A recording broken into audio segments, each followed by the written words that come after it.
He drops it. Glass everywhere. Next month, Greca says it won't be the photo. The owner pays, you carry the envelope. Hand steady. Hands steady. On the drive back, Greca says most new guys shake the first time. You didn't, he tells the brigadier. That week, you start collecting full-time.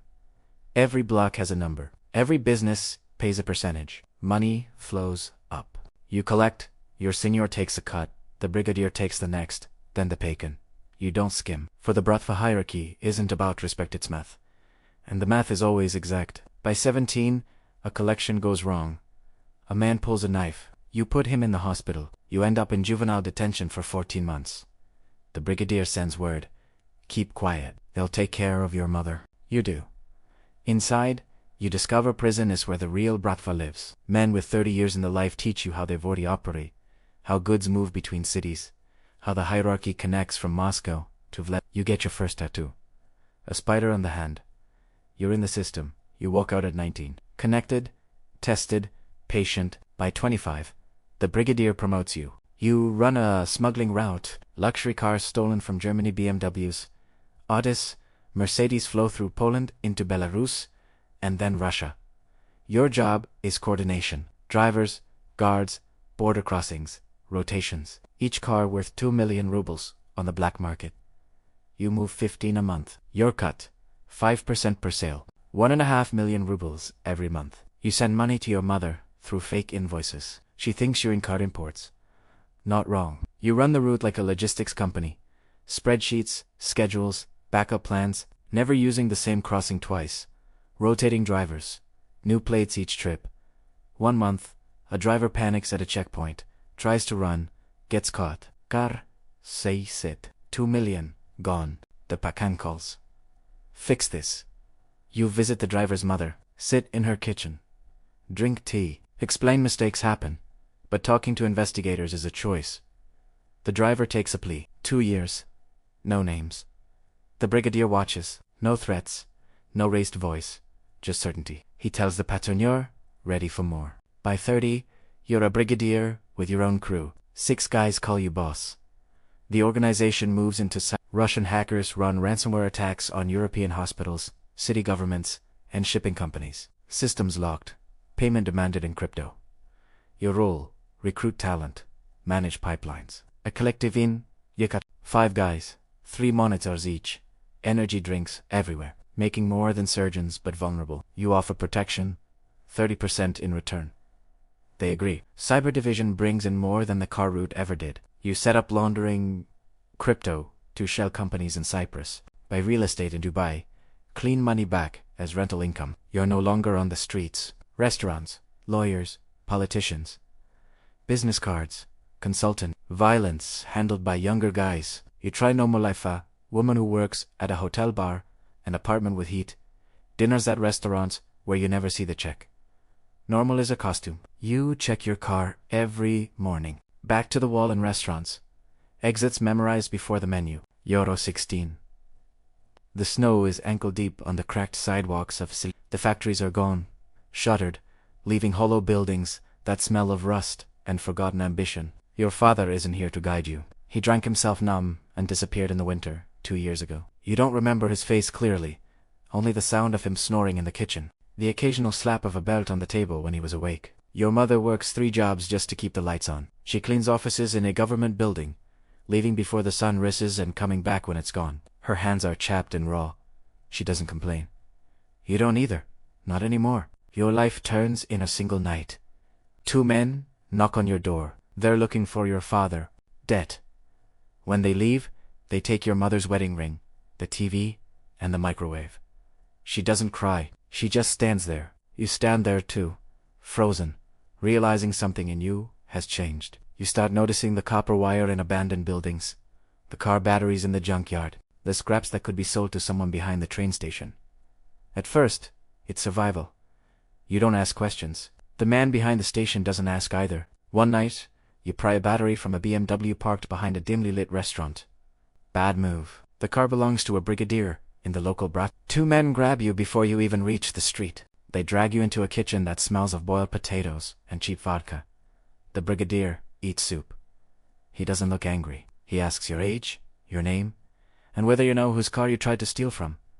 You say no, he laughs, says you've got nerve, offers you a job, deliveries, errands, lookout shifts, warm meals, cash, protection. You don't ask what's in the packages. The first 6 months, you're a chisusta, the bottom rung, carting bags standing outside in -20, watching the streets while older men drink tea inside. You clean their cars, buy their cigarettes the right brand, fast. You learn the code, never talk to police, never steal from your own, never disrespect a senior. One kid talks back during a meeting. Nobody sees him again. His name stops existing. You keep your head down. Your first real job comes after 8 months. A shop owner hasn't paid protection in 3 months. You go with a soldier named Greca. The owner makes excuse his wife's sick. Business slow. Greca picks up a framed photo of the man and his daughter at a birthday party. You fund a youth boxing gym in Chelyabinsk. Pay for your mother's back surgery. You tell yourself it's good money. But the truth, you're laundering your conscience. One donation at a time. Kolya is your only friend. Met in juvie. He shared bread, warned you when guards came. Every job, every border run, every bad night, he was there. One day, the Pekin calls. Kolya has been skimming. Math caught him. Fix it. One word. Everyone knows. You call him to a dirt road outside the city. He knows already, cigarette in hand, explains he wanted his daughter out of Russia. No apologies. Only regret the math caught him. You dig the hole yourself. Pen nods when you report back. Good loyal soldier. You go home. Sit in the dock. Long time. You wake up to a city that doesn't care about 16-year-olds or mothers struggling with bills. By now, Chelyabinsk feels like your personal chessboard. Every street corner, every abandoned factory, every frozen canal has a price. You know it, and the Bratva knows you know it. After your promotion, responsibilities weigh like iron chains. Drivers, smugglers, hackers, accountants, even cops. Your network is tight, precise. Everyone has a number, a role, and a consequence if they step out of line. You've learned the hierarchy isn't just about muscle, it's about calculation. Fear without logic is useless. Your first solo assignment: expand a smuggling route into Siberia. Luxury vehicles, guns, crypto, whatever flows. You make calls while sitting in a dimly lit apartment. Each number dialed is a risk. Wrong tone, wrong person, and you've painted a target on yourself.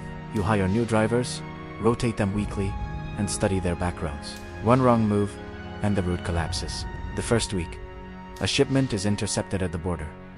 Panic pulses through your veins. You retrace every movement. A customs officer was bribed, but not enough. Someone tipped off the authorities. You don't know who. You call a meeting with your inner circle. Eyes dart. Sweat beads foreheads. Silence hangs heavy. Then you decide, trust is earned in blood. A lesson Kolya once taught. You trace the leak. It was a new recruit, nervous, overconfident, too curious. He is gone. No one asks questions. The math doesn't lie. Losses are replaced, routes adjusted, drivers retrained. You sleep later, calculate more. By 26, the Bratva notices your efficiency. The Pekin personally invites you to a meeting in Moscow. Luxury apartment, view of the Kremlin in the distance. You sit opposite men in tailored suits, cigarette smoke curling above their heads. They speak about mergers, expanding operations into Europe. They don't look at you, yet you feel their eyes. They test you. 2 hours of logic puzzles disguised as questions about shipments and loyalties. You answer without hesitation. Moscow gives you perspective. The Bratva isn't just local muscle. It's a web connecting oligarchs, politicians, and criminal networks across continents. One wrong decision in Chelyabinsk could ripple through Europe. The weight doesn't scare you. It fuels you. Back home, a new threat emerges. A rival gang in Ekaterinburg wants to take over part of your cyber network. They underestimate you. You send 2 men to negotiate. Negotiation ends with bodies in a frozen canal. Messages carved into wood. You don't celebrate. You plan the next move. Your reputation grows. Whispers of your ruthlessness travel faster than your shipments. Your personal life is shadows. Women flirt, men nod, but none touch the truth. You've built walls. Kolya checks in once a week. Don't forget where you came from, he says. You laugh. Not at him, at yourself. You know exactly where you came from. Every alley, every shattered glass, every stolen car etched into memory. By 28, you're the king of Chelyabinsk. Your mother's bills are paid, her life secured. The youth boxing gym flourishes. It's a facade, a way to cleanse a conscience built on fear and calculation. Kids run, punch, dream, you watch from the shadows. Hope. You almost feel it. Almost. Then a letter arrives. Bloodline test, genealogy, from a distant relative. A branch of family you never knew existed, tied to organized crime in St. Petersburg. You wonder if it's coincidence or destiny. You plan a trip, networks, routes, cybercrime, cash flows, it's all preparation. You leave Chelyabinsk, knowing the city will miss you. But survival never waits for sentiment. Chapter 2 closes with you flying north. The lights of the city below like tiny stars frozen in ice. Your mind already 3 moves ahead. St. Petersburg is another world. Canals frozen, palaces lit, history heavy in the air. You arrive with contacts and cash, no introductions. Local Bratva factions size you up. Quickly cheeky kid from Chelyabinsk thinks he can play here. They don't know math runs in your veins. Your first meeting is in a nightclub disguised as a library. Old men with tattoos, reading like maps. New recruits, sweating under pressure. You explain your plan, smuggling routes, cyber division, and potential mergers. They laugh, you smile. The next day, a hacker collective from your cyber division is compromised. You're called back to Chelyabinsk. The network was big. A warning. You realize empire isn't about territory, it's about loyalty, fear, and timing. Jew at Kust. Reinforce Chelyabinsk. Clean vulnerabilities. Rotate drivers. Rotate hackers. Rotate everything. Mistakes are fatal here. You study the rival faction. Note weaknesses. Exploit them silently. By 30, you're multi-sid, multi-division. Cars, cybercrime, money laundering. You've become a legend. People whisper your name. The kid who rose from nothing. The one who sees patterns where others see chaos. But the cost is heavy. Nights are sleepless. Paranoia constanci. A knock on the door. An unexpected call, every shadow, a potential enemy. Your mother visits once a month. She notices lines on your face. Eyes darker than they should be. You lie, say business stress. She believes it. Children from the boxing gym call you uncle. You smile. You are uncle, mentor, and shadow. Then Kolia calls. There's talk of betrayal. Old allies turning. Debts unpaid. Promises broken. You calculate. Loyalty costs less than revenge. But betrayal pays in consequences. Decisions are made. Swift, clean, calculated. Heads roll silently. Whispers carry. Marked restored. By 31, you look over your city from the office atop a building that once symbolized nothing. Now, every street, every building, every alleyway is part of your network. Empire built on frost, blood, and code. You remember the kid in Chelyabinsk, 16, cold, hungry, angry. You smile. He wouldn't recognize the man in the mirror, but the mirror never lies. Every choice, every calculation, every drop of blood there, all yours. And in the end, the Bratva doesn't forgive mistakes. It doesn't forget loyalty. It only calculates. You light a cigarette, lean back, and let the city hum beneath you. Tomorrow, more shipments, more routes, more math, and the cold Russian winter doesn't care. Neither